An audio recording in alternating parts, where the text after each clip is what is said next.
আসসালামু আলাইকুম। এখন আমি আপনাদের সাথে ভিডিওতে যে বিষয় নিয়ে আলোচনা করব সেই বিষয় হলো গবাদি পশুকে মৌসুমী ফল বা সবজি খাওয়ালে কি সমস্যা হতে পারে এই বিষয় নিয়ে। আপনারা অনেক সময় দেখা যাচ্ছে যে মৌসুমে অনেক শাকসবজি বা অনেক ফল পাওয়া যায় খুব কম দামে। তখন আপনারা অতিরিক্ত ফল ও শাকসবজি কিনে এনে গবাদি পশুর খাদ্য হিসাবে ব্যবহার করে। এই গবাদি পশুকে খাদ্য হিসাবে ব্যবহার করলে এতে অনেক রকমের ক্ষতি হতে পারে।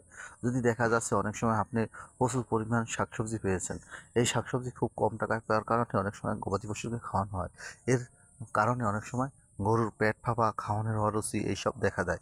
এর প্রধানত কারণ হলো যে শাকসবজিতে প্রচুর পরিমাণ কীটনাশক ব্যবহার করা এবং সার ব্যবহার করা। এই সার হঠাৎ করে যদি গরু ছাগলকে আপনারা দিয়ে থাকেন, তখন আপনার এই গরু ছাগলের পেটে সমস্যা হয় বা পেট ব্লক হতে পারে বা পেট ফাঁপ দিতে পারে এবং খাবারের অরুচি দেখা দিতে পারে। অনেক সময় দেখা যাচ্ছে মুখ থেকে লালাও ধরে, কারণ নাইট্রেট বিষক্রিয়ার কারণে। এই জন্য আপনারা সবসময় আপনার খামারে বা আপনার গবাদি পশুটিকে হঠাৎ করে কোনো খাবার বেশি দিবেন না, কেননা যে খাবার খেয়ে অভ্যস্ত সেই খাবারটাই বেশি পরিমাণ দিবেন। হঠাৎ করে নতুন কোনো খাবার দিলে এই ধরনের সমস্যা হতে পারে। এই ভিডিওতে যে ছাগলটি দেখতে পাচ্ছেন, এই ছাগলটি একটি খামারি ভাই ভুলের কারণে এখন এরকম অসুস্থ। এই খামারি ভাই মৌসুমি ফল কাঁঠালের অতিরিক্ত দিয়েছে।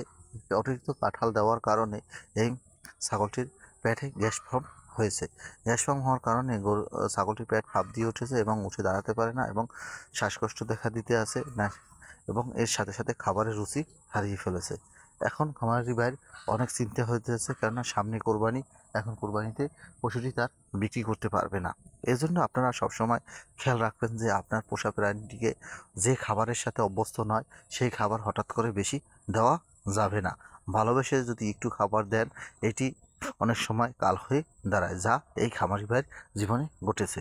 যে দেখেন এখন ছাগলটির পেট ফাঁপ দিয়েছে, এখন সঠিকভাবে সে ঘাস খেতে পারে না এবং সঠিকভাবে সে উঠে চলাফেরা করতে পারতেছে না। এই জন্য আপনারা সবসময় আপনার প্রাণী পশুকে বুঝে শুনে খাওয়ান দিবেন এবং হঠাৎ করে কোনো মৌসুমি খাবার দিবেন না। এরকম যদি সমস্যা হয়ে থাকে তা আপনারা সবসময় রুবেন ক্লিয়ার একটি পাউডার খাওয়াবেন, তাহলে আস্তে আস্তে ঠিক হয়ে যাবে। যদি আপনারা বুঝে উঠতে আছেন যে না, ছাগলটি ঠিক হচ্ছে আছে না, 1 থেকে 1.5 দিনের ভিতরে, তাহলে দ্রুত একজন ডাক্তারের পরামর্শ নেবেন। আমার ভিডিও ভালো লাগলে প্লিজ লাইক, শেয়ার, কমেন্ট এবং সাবস্ক্রাইব।